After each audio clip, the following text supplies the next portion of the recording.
Hey there, folks, and welcome back inside the Northern Football Podcast. Ben Steiner alongside Alex Gangué-Ruzic, and on location, Brendan Dunlop, who was at SoFi Stadium for not the night that anybody wanted for the Canadian men's national team. A 2-0 loss to Mexico. Raul Jimenez getting a brace, scoring 48 seconds into the game. Brendan, I imagine it wasn't exactly the atmosphere that you went to LA for. No, it definitely wasn't, man. And the hangover is real. The hangover is real. People talk about LA and the smog hanging over and clogging your lungs. I would say it's the feeling of what could have been and how close the team was, which is something that they echoed a lot. I think Fonzie said that 3 or 4 times. I've seen in other outlets as well, and he said to me, it hurts because you get so close and yet it still feels so far. And as he had mentioned as well, it's part of the learning curve for them. And Jesse Marsh had said coming into this year that it's all about building and preparing for 26. And I think that that's why he seems so positive in his post match comments. It wasn't disingenuous. I think he does see that there were some positives, and that experience is one that they needed, and they kind of need to learn how to lose in these big games before they have a chance to win on a big stage. And it's still part of the progress. We all want to see the trophies right away because we see them top of Concacaf. We've seen in that league table format in World Cup qualifying how well they perform and how they hold their own against big teams now that are in the top 20, which wasn't the case before. They get blown off the pitch. But sometimes you want something so bad, and that's part of the reason why you don't get it. Hangover is such a good word for it, Brandon, just because, I usually sleep perfectly fine after matches, even after, I think, the worst ones we've seen over the last few years, which haven't been many, but, I think, Jamaica, sleep like a baby, no problem. Something about this loss, it was just, disturbing is the way to put it. I don't know what it was. It wasn't a bad performance from Canada. It wasn't a bad game. Just something about this loss doesn't sit right. So I find it, the part that really got me this morning of, life goes on, I guess, is seeing Canada players show up to the Coliseum for training, and you're like, oh yeah, this tournament still goes on, third place game, but then there's just this weird feeling hanging over, and I can't imagine being a player going out in a train less than 12 hours after the game ended the way it did.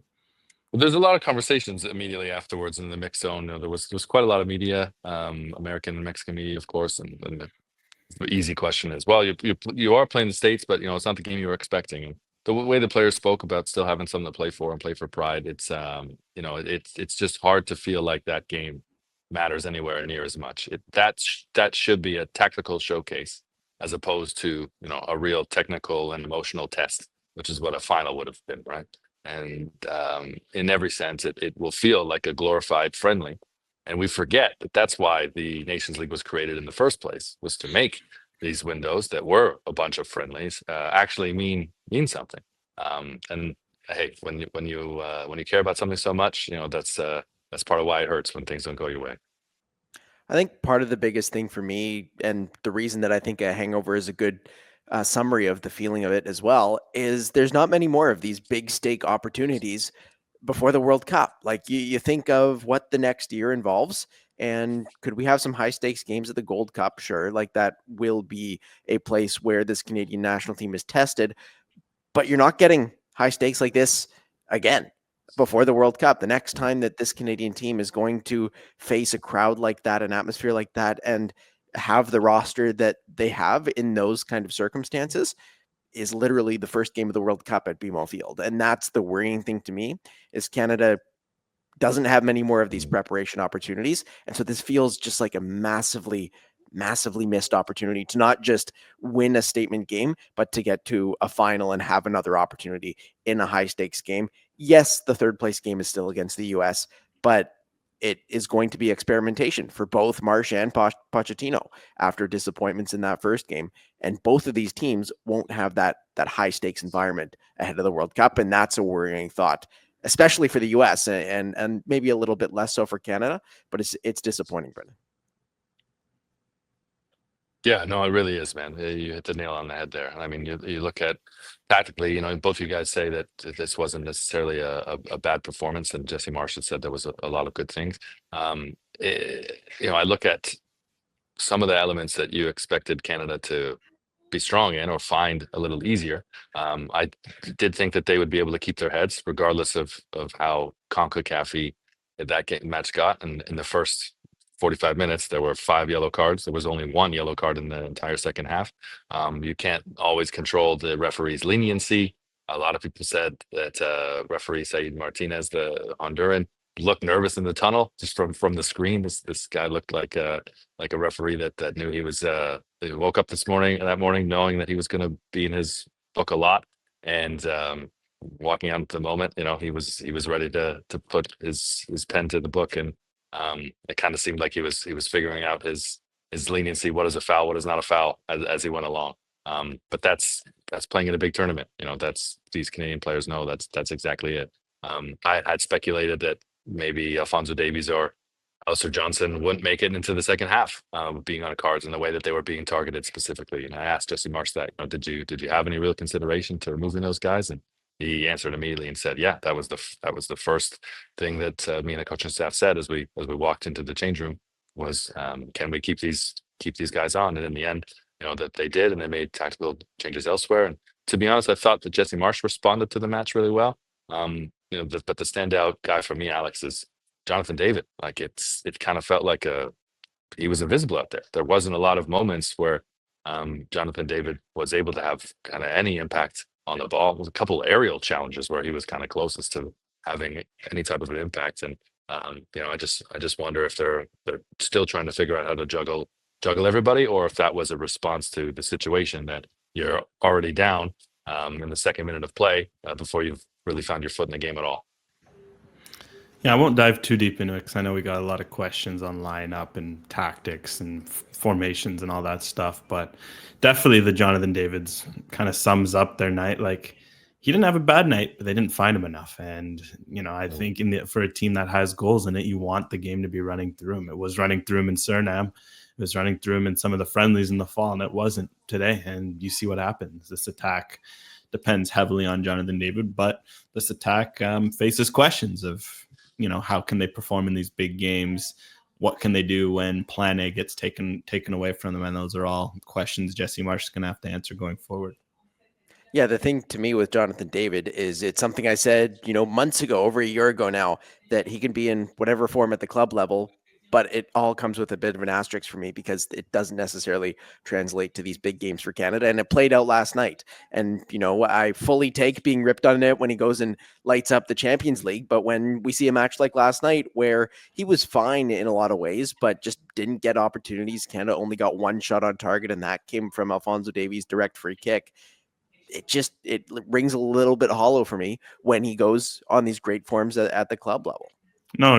We're not bringing this back. We're leaving that in September. If anything, I think that proves the point of the big question with Jonathan David is if he's doing it in the Champions League with arguably not a lesser supporting cast, but you would take some of the guys on Canada versus some of the guys he has around him in Lille's attack on paper, right? So if he's doing it with them against Liverpool's, against Juventus's, Real Madrid's, Atletico Madrid's, is that not point a bigger question of then what's not happening at Canada? What's the environment there that's not supporting Jonathan David in the big moments? Because if Lille have cracked the code with their underdog squad compared to the behemoths they went up against, where David can go out and still thrive, what's Canada needs to do? Because it's something where you got ultimately in these big games, you have to elevate your best players. And part of it is the best players elevating to that. And there's a lot of discussion if Alphonso Davies and Jonathan David did that, which are valid questions. But also, did they get lifted up themselves enough? I don't think so either. And we'll jump into a few of the questions as well. It seemed like last night, at least online, it was the first time that Jesse Marsh really faced a little bit of criticism in his tactical decision-making, his substitutes, and his entire plan with the Canadian men's national team. More specifically, jumping into whether Sinclair was the right choice over Maxime Crépeau. Should Davies have been left on his own? The midfield pivot, it didn't quite work, even though Cody and Eustáquio have been there before. Osorio, 8 touches in 60 minutes, as highlighted by Alex in his tactical takeaways on One Soccer. And then, of course, the question between Larin and David up top, which just didn't really come to fruition for the Canadian men's national team as it has in the past. Brendan, your thoughts on Marsh getting judged seemingly for the first time as a Canadian coach in a poor light?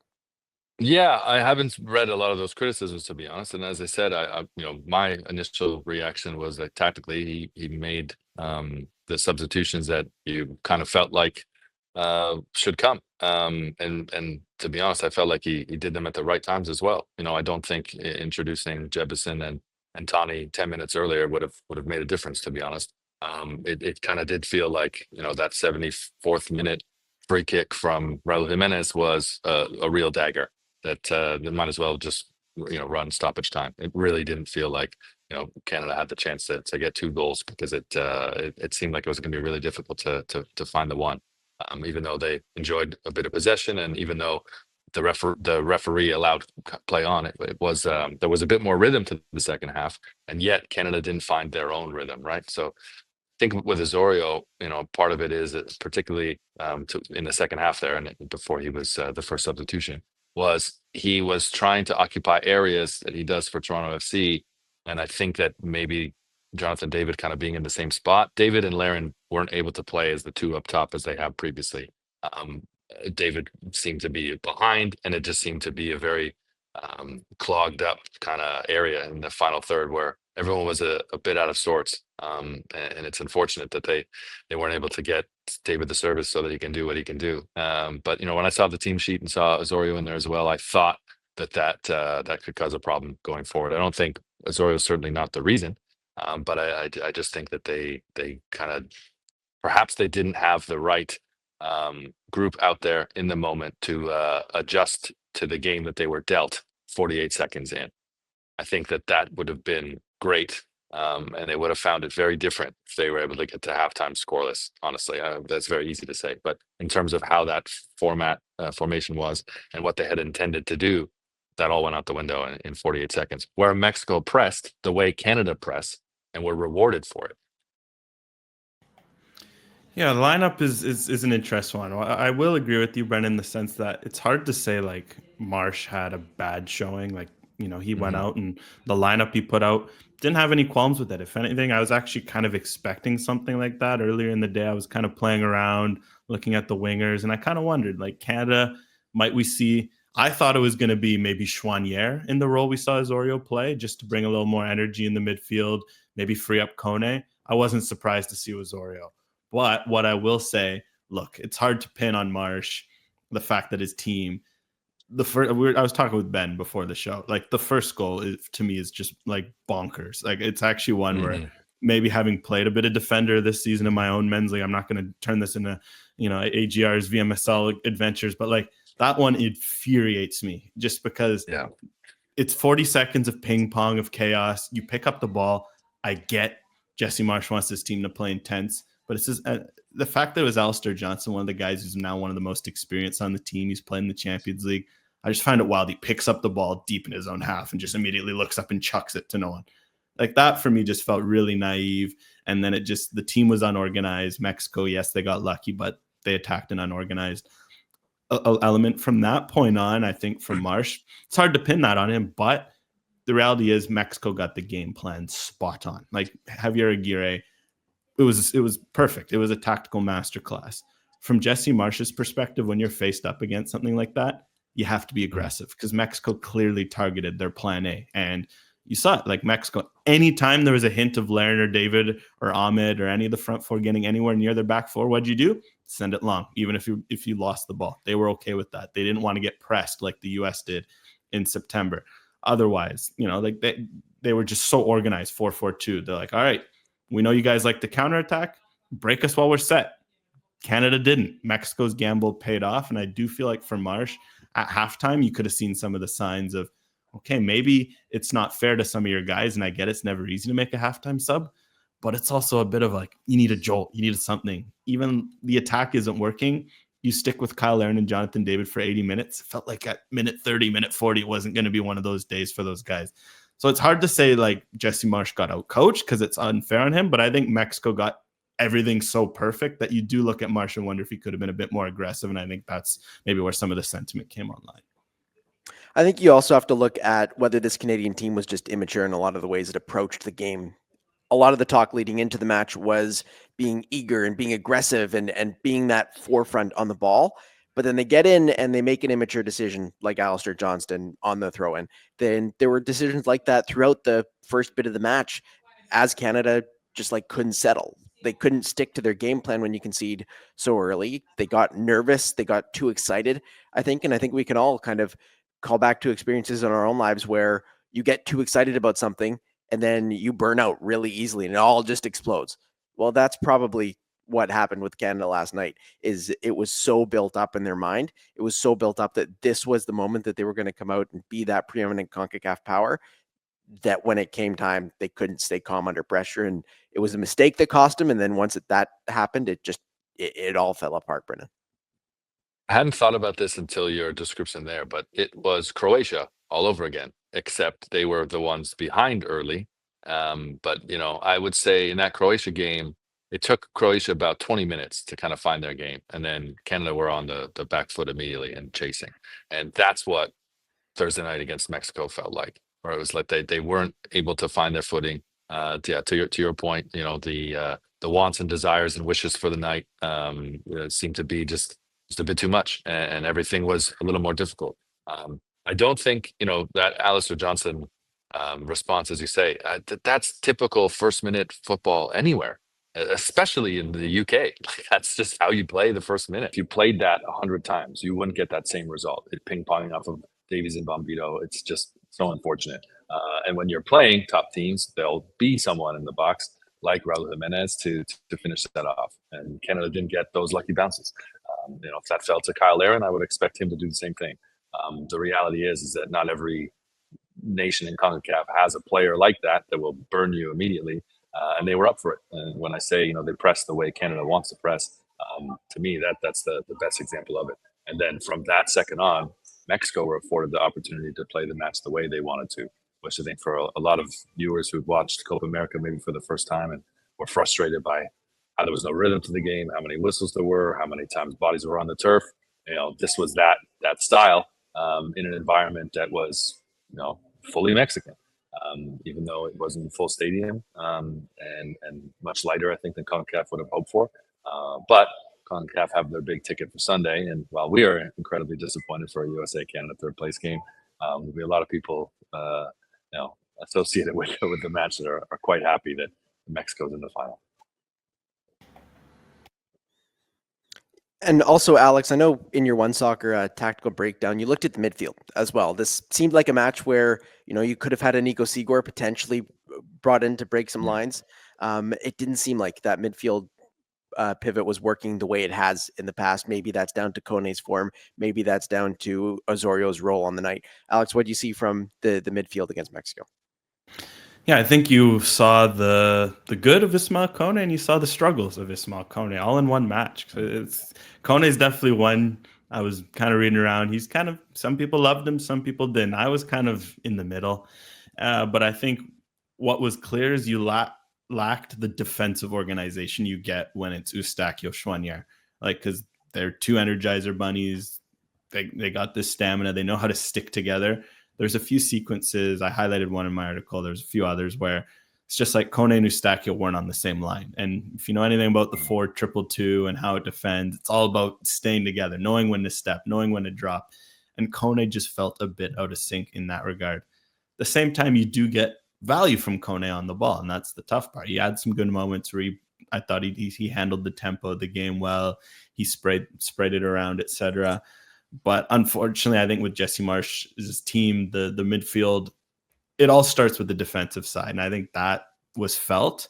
And then on the flip side, yeah, they didn't find Osorio enough. That's on the midfield. You got to find a way to, you know, if Osorio is one of your creators, you got to get him the ball more. If David's your other creator, 38 touches, whatever it was, isn't enough for a player like him. If he's playing deeper, 38 touches is fine if he's leading the line as a number 9. But if he's playing as a 10, you need to get him the ball. And I do think Canada struggled to just break the lines and find space. And if Mexico is going to defend in a 4-4-2, you got to break those lines, because if not, you know, they could defend like that all day. And to their credit, they did a good job of keeping Canada out of those central channels. And I think Canada's midfield was a big reason why.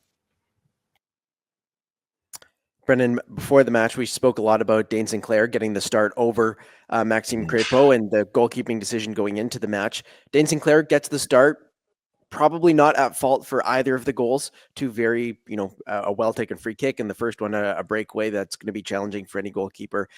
Was that still the right choice to go Dane Sinclair over Maxime Crépeau for Jesse Marsh? Yeah, I think so. I mean, look, Max Crepeau hasn't had the game form and hasn't had the regularity that Sinclair has, and Dane's been great for his club.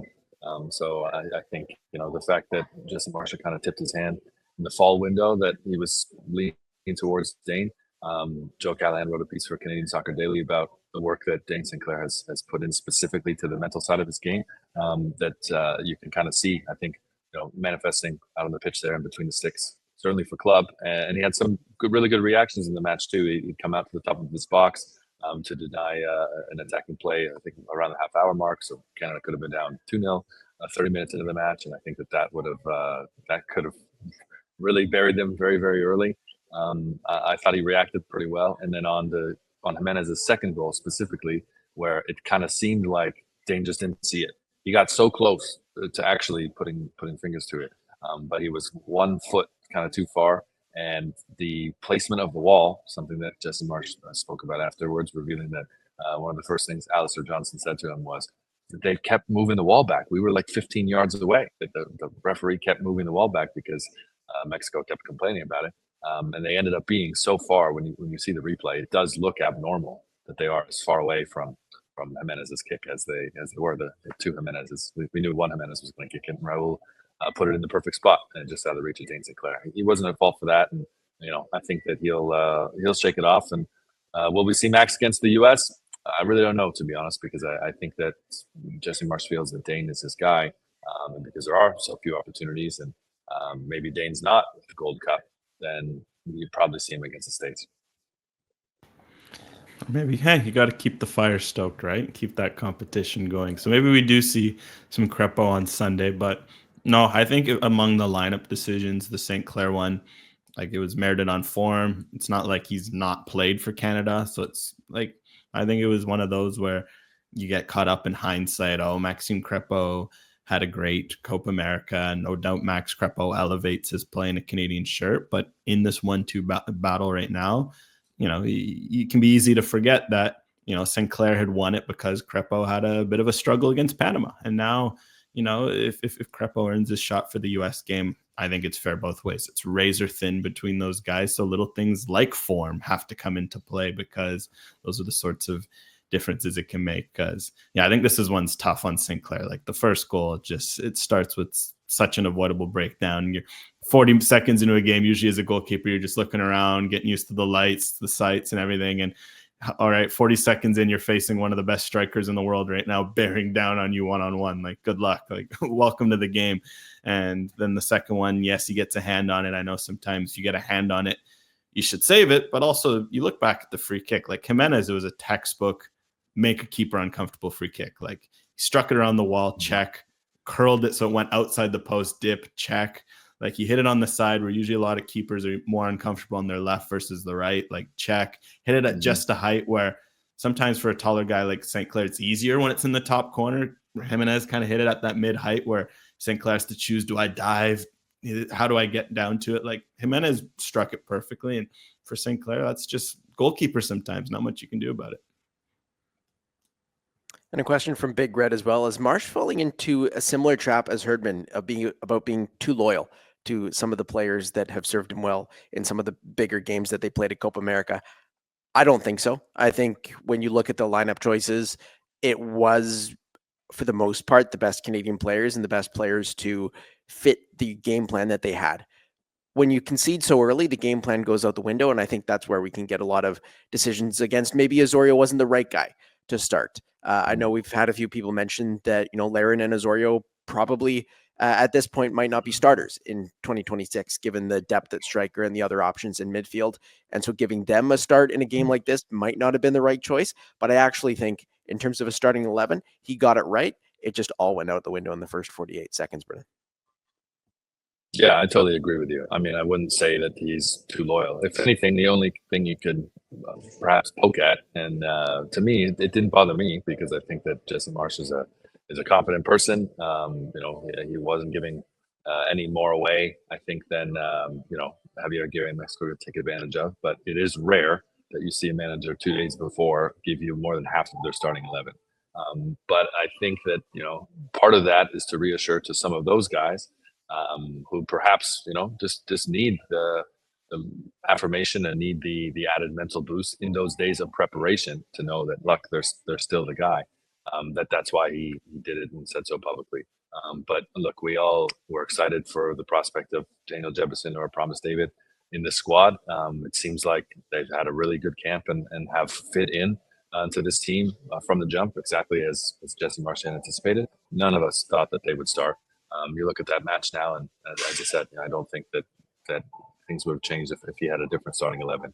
I thought he played it well.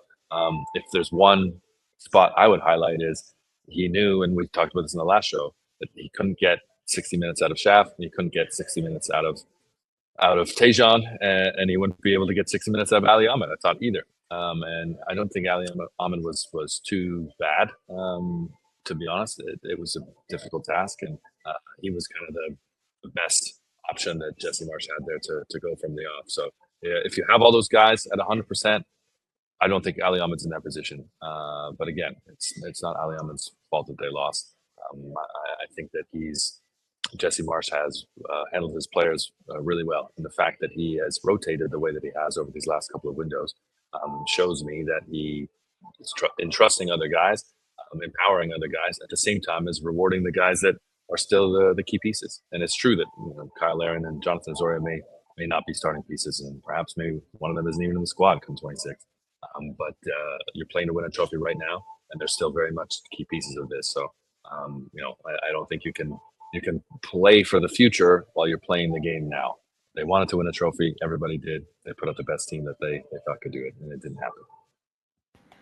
Yeah, I think for Ali Ahmed, I thought he had a pretty darn good game among the 11 that we saw from the start. Like, I thought he was lively, active, just did Ali Ahmed things that Jesse Marsh has loved.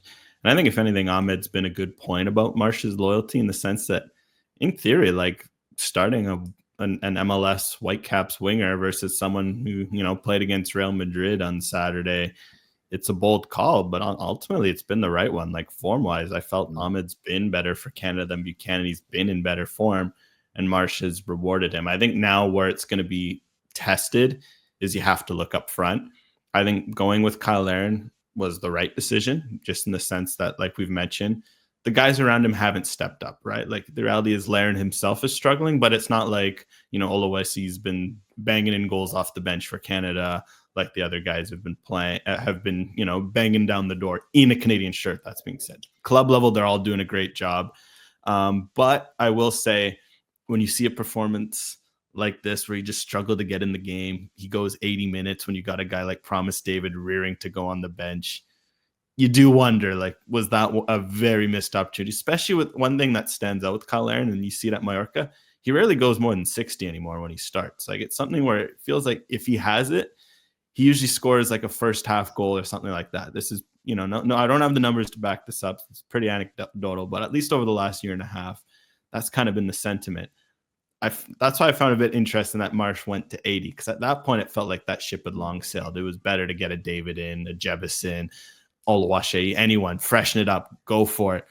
So that's something to watch going forward, because I know it's tough on Kyle Aaron. He works hard. That's always been the discussion. He's bringing a lot defensively, but at the end of the day, if Canada is struggling to score in the big games, working hard isn't necessarily going to cut it when you got guys who can score on the bench, who got that sort of work rate. So I think that's going to be an interesting test. Like, do we finally see Promise David? Because in this case, I think it was fair to start Laren, as much as I've said in past games, maybe there are moments last year where I say he shouldn't, but he's struggling for form right now with club. He's struggling to score for country. At the end of the day, if the problem is scoring goals, you have to look at all in every way to shake that up. And from Mikepedia, how many sports media personalities do you think underestimated Panama and Mexico? Not necessarily us, but far too many people were planning parade routes before the matches were even played this week. Brendan, I know you were at the U.S. game where Waterman gave a big, nice hug to Thierry Henry. What an upset, but it seemed like there were a lot of people, and I can throw myself in that as well, that had written off Panama. We did also get a text from former NFP host Peter Galindo that it seems ridiculous that everybody's writing off Panama because they could go out and beat the US, and that's exactly what they did, Brendan. Panama, there's always one Central American team. It seems like. In fact, I'll even throw Trinidad and Tobago in the mix when they qualified in 2006. I think a lot of people wrote them off. Didn't understand how good they were. Now Panama are kind of that power. That fourth team. If you put Canada there on the podium in the top three, they are not as bad as so many people had seemed to think. And the U.S., this squad that Mauricio Pochettino had and rolled out on Thursday is not as strong as it's not as strong as team, and it's not as strong as a lot of people think either. I thought that the American squad was very overrated, and they really didn't look like a team that was overly threatening. And Panama, on the other hand, much like their run to the Gold Cup final in 2023, which was also at SoFi, and they narrowly lost to Mexico in what was a 77,000 green cauldron. They don't seem phased by the moment. Thomas Christensen was one of the rumored candidates for the Canada job, and anyone who's kind of listened to his press conferences, particularly if you can understand Spanish, but the way that he speaks in English, I think as well, really tells to his character. He seems a very calm, cool, and collected guy, and Panama play exactly that way, with a little bit of added, Latino flair that can make the game really special. And as you saw, when Waterman put that ball into the net and spotted a pitch side CBS crew, and Thierry Henry jumped right into his arms. That was really special. That's a moment and a meme moment that's going to live on soccer socials for a long time. What is it with these Danish coaches, man? Like, if when in doubt, get a Danish coach. There's something going on there with these Thomas Franks and Jesper Sorensens and Thomas Christiansens and all these guys. They got something going there, and just the create. Maybe that's why there's three in the NSL. I feel like that there was an understanding immediately. Like, if we're going to go foreign, maybe we look to Denmark. Yeah, I mean, hey, sorry, Brendan, but I watched that Denmark-Portugal game yesterday. Denmark gave Portugal a heck of a time as well. So something going on in Danish football that's Concacaf's feeling the positive effects for. So shout out to that weird link. But yeah, Panama. Like, the thing is with Panama, I think the big thing is a lack of star. I mean, Carrasquilla, great player, but he's just not going to get the attention he deserves, especially when he's been playing in MLS and now Liga MX. But like, now I had an interesting discussion on radio this morning out in Calgary. Shout out to Patrick Dumas.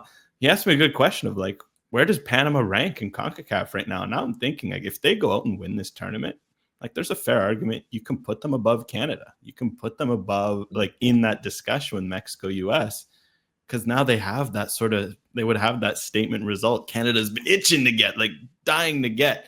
And I think that's a credit to Panama that they've done it in such a, like, unflashy way. Like, you haven't heard of golden generations, you haven't heard of superstars. If anything, their golden generation was 2018, how that group of aging guys got them to that World Cup, and it was such a special moment. The way they've just quietly leveled up every year since has been remarkable, because this was a team that was supposed to fall off hard after all those vets retired, and they just seem to be finding these guys out of nowhere. They play so organized, so disciplined. They're missing the guy who plays for Marseille in this US game too. Like, no problem, no Murillo. I just find that remarkable. So Panama definitely deserves some respect, and I think if they go out and win it all, like, it's going to be fascinating to see the discussion about the CONCACAF hierarchy that will ensue. Looking ahead to Sunday, USMNT versus CanMNT. It's the match that everybody wanted in terms of the rivalry, but it's in the third place game, which nobody wanted. Rude Trude asked, who's going to be the spark in the final third? I would love to see Daniel Jebison get the start, because he got a few minutes to run out and get his debut. I think if Promise David had that same experience last night, I would have loved to see him. But it seems like I would like to see the Jebison and Jonathan David scenario up top, Brennan. Jebison and Jonathan David to start. Yeah, I'm not against that. And I think that there'll be a lot of rotation. I don't expect the Champions League guys, and obviously Lille are out of it now, but I don't expect them to play more than an hour. I think what you've got with Jonathan David, and you're going to want to see what you've got from some of these other guys. So I expect Jesse Marsh to use all of his subs and to make at least probably 4 changes to that starting 11. I don't think that Ali Ahmed's going to start there, and that's not necessarily an attack on how he started, but just more on the depth and trying to rotate the squad. I would suspect that Jonathan Osorio doesn't start either. I want to see Promise David, and I wouldn't be against seeing Promise David with Jebison for a little bit as well, because I think that they give together as two strong guys. They give Canada something different, and I also think that if you had the two of them up there, they're still stronger than the U.S. attack. That really wasn't great. The guy from Charlotte that came off the bench, whose name I can't pronounce, he brought a lot of life there late, and the U.S. always seemed to have a sub like that. But was almost kind of like too little too late for them, because the U.S. didn't take control of that match against Panama when they had opportunities to. And you can't get rewarded every time just on sheer talent alone. Having said that, looking at the talent that Canada have up front, I think it's that they're stronger. So I would bank on Canada and getting those two guys in. Luckily, I also have a bunch of changes in mind, so I can rip off a couple of the ideas. You know what, in goal, I'd say go Crepeau. Not that St. Clair deserves that, but I think why not keep the fire going between those two? In the back was fine. I don't think the back line was the issue in this game. Yes, Johnson and Davies maybe didn't play at their usual standard. We know what they can do when they're locked in defensively, doing their thing. Maybe if you want to throw in someone there, I don't expect it.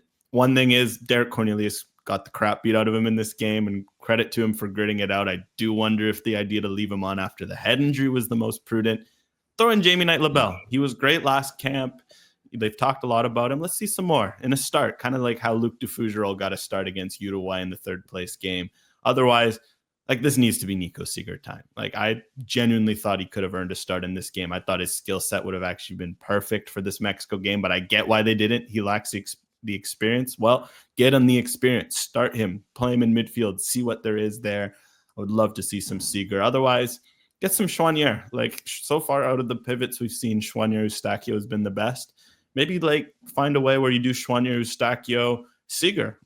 I mean, if you're going to go Osorio, Kone, Eustachio, it's not that wild to suggest something like that. And then, of course, I think Jebison would be great, but you have to have Promise David. Like, with the form he's in, it'd be wild not to at least give him a look. Like, he's been scoring for fun at a very good level, one of the hottest strikers in Europe. You call him up, you cap tight him, give him 60. Who knows? Maybe it's a bad 60, maybe it's a good one. But if he goes out and scores, that would give him more goals in a Canada shirt under Jesse Marsh than the likes of Kyle Larin, than Tani Oluwaseyi, than all these strikers competing. So it would make a world of difference to have him go in and just score one. Yeah, it'll certainly be interesting to see how Canada's able to plan out this game. Of course, one of the best performances in the Jesse Marsh era was that third place game at the Copa America against Uruguay, where they couldn't get the job done. It fell apart in extra time. But Guavadelic recalls that game as well. He says that the team looked great in the 4-2-3-1, that they were playing with Kone as the number 10. Is it time to go back to that, or potentially something like that in this third place match against the US, Brendan? I wouldn't be against that, to be honest. I don't know if Kone's in the same position as he was in that point of the year last year. I don't know if that would be as reliable, to be honest. But I wouldn't be against really playing it different. And they're going to feel so much freedom just kind of getting to the 20-minute mark or the 25th minute mark if they're not on the back foot, which I think will be very refreshing. And they are going to be extra motivated. I really do think that Jesse Marsh he's not going to have to drill it into them that this still means a lot for the country because they're playing the States. I think they all get that, and I think that more so than in the other change room, it will still feel a bit more motivating who their opponent is in this match than it will be for the Americans. So hopefully Canada can just find the luck and not be so unfortunate with some really poor bounces early. I am excited to get into the weeds with you guys tactically about how he changes things and see some different faces, but I'm not sure if Kone in the 10 right now is the right change. Alex, what do you think? Yeah, I would agree with that. I mean, it would make the most sense for him, but I would echo that Choinière Seeger sentiment. I think maybe you figure it out. You decide which of the two fits deeper, which of the two fits higher. Maybe you try Choinière at the 10. I know I've thrown that out before, just because from a pressing perspective, the energy he brings, and that leaves a Seeger Eustachio pivot. At the same time, we know Seeger's good on the ball, and then there's always the chance you kind of shift your shape. So I think it would be curious to see. I definitely think the midfield will be something where you got to play around with it, especially you got these options knocking on the door. And with Kone, I think with Kone, we know what there is in there. I think for him right now, it's just going to be finding consistency at the club level to get those habits. I don't think him starting in this game is going to change that for him. So I do think it's something where if you get the chance to look at a Seeger, you have to do it because it just feels like there's so much potential there. And then I'd echo, what I say about the other strikers. Maybe you mix some. Maybe give Jonathan David a rest. Like, you know how important he is to this team. Yes, he had an off day. If he goes out and scores a brace, I know Ben won't care. I don't think, honestly, I would either, in the sense that, like, if he goes out and scores a brace, we know what he can do. Maybe this could also be a good chance to kind of experiment and see different ways they can get the most out of the attack without leaning too much on it, David, maybe as they might sometimes. I think the experiment I want to see for at least some of the match, and I think we will see more rotation. Of course, not as much rotation as we would in a friendly, given that it's still a competitive game and there's still a limited amount of subs. But I do want to see a few minutes for Estacio and Sior and David and one of the new guys, whether that's Promise David or Daniel Jebison, because it just feels like those might be two combinations moving forward that could be key starting combinations for Canada in big games, because you never know until you try. And this is still a testing opponent in the US. You can even do it for 20 minutes, but I'd like to be able to see those two combinations in particular of Sigur in that midfield pivot with Estacio, and then that new strike partnership with one of the new guys within the team as well. Do you think he was saving Sigur to use at fullback? That he felt he would need to put him at fullback? I think yesterday, probably. I think that wasn't a sub that he wants to make, considering the yellow card situation. By the 30th minute, you had 3 or 4 players on yellow cards, and of course, we 3 know, in the back line. But yeah, Bombito and the 2 fullbacks. Crazy. That was the only fallback option. Realistically, was Sigur, and potentially could have just slid him back if you do get that red card, Alex. Yeah, I mean, it's. You want to keep that flexibility, right, of having a Seeger on the bench. At the same time, it's not like it was the only option. You could have thrown Ali Ahmed back there, and I think he would have been fine. You throw a Buchanan in front of him. Maybe you do a defend by committee approach. So there were options to consider. But no, I think Seeger, he has to have a look. Like, Jesse Marsh has raved about him. He's done well at the club level. Kind of feels like that next step is just seeing him in a Canada shirt and seeing what he can provide. Because heck, we saw him thrown in against Mexico at a fullback in September, so it's not like he would have been completely unfamiliar in that role. But I want to see him in his natural position and see him shine. And lastly, from Northern Football Fan, how important is the Gold Cup now? Love your Twitter username, by the way, Northern Football Fan, Brendan. But does the Gold Cup have a little bit more expectation and weight to it now after that result? Yeah, for sure it does. I said this to you before that I really didn't feel that losing coming into this would be a total failure, and I still feel that way. I feel it's but it does feel like a bigger missed opportunity than when we had spoken about it a week ago, because things really didn't go their way. It's not like they got to play their game and weren't good enough. They really struggled to find it and struggled to react with the situation and the cards that they were dealt so early into the game. I do think that perhaps there's a few more of the top 8 guys that are in the Gold Cup squad, which I think would help very much. We spoke about goalkeeper there, and perhaps that is a tournament that Dayton absolutely wants to play now, especially, but the chance to win a trophy that they will, as a unit, go into and feel like they are a top 4 contender, and that it's the semifinals would be the expectation. And if you get to the semifinals, and you've got a chance, you're one step closer to a trophy. There'll be a lot of players that want to be involved in that. Obviously, there's a lot of fatigue this summer with the Club World Cup, but only Alfonso Davies and Stefano Stacchio, unless I saw Club Leon was booted out of the Club World Cup, so I don't know if they're going to give another spot to another Mexican team or give a spot to a European team. There might be a team in Saudi Arabia that's itching to get into that tournament as well. But as we've seen in years past, where Mexico and the U.S. do not send their full A squads, I think both of them will send stronger teams, and therefore Canada should as well. So if you're missing just 3 or 4 of the top guys, I think that gives Canada a better opportunity. And And Jesse Marsh will talk about how special it is that, to have an opportunity to do it 25 years later, ahead of what's going to be the biggest moment for the men's program in hosting a World Cup. It's going to be something that the guys will be extra up for, I think. Is there a reality where Panama wins the Nations League on Sunday, and then Mexico, US, and Canada are like almost begrudgingly forced to send stronger teams than they would have anticipated, and then Panama sends a strong one anyways, and all of a sudden the Gold Cup ends up being the true winner of Panama's success this tournament? Who knows? But I do wonder if, like, some guys aren't available. We know that, like Alphonso Davies and Stefan Eustáquio, unless something wild happens, they've got commitments at the same time. But I do wonder about some of the guys who maybe had Canada won this Nations League, maybe they opt out, let a new guy come in for the Gold Cup, they take the rest.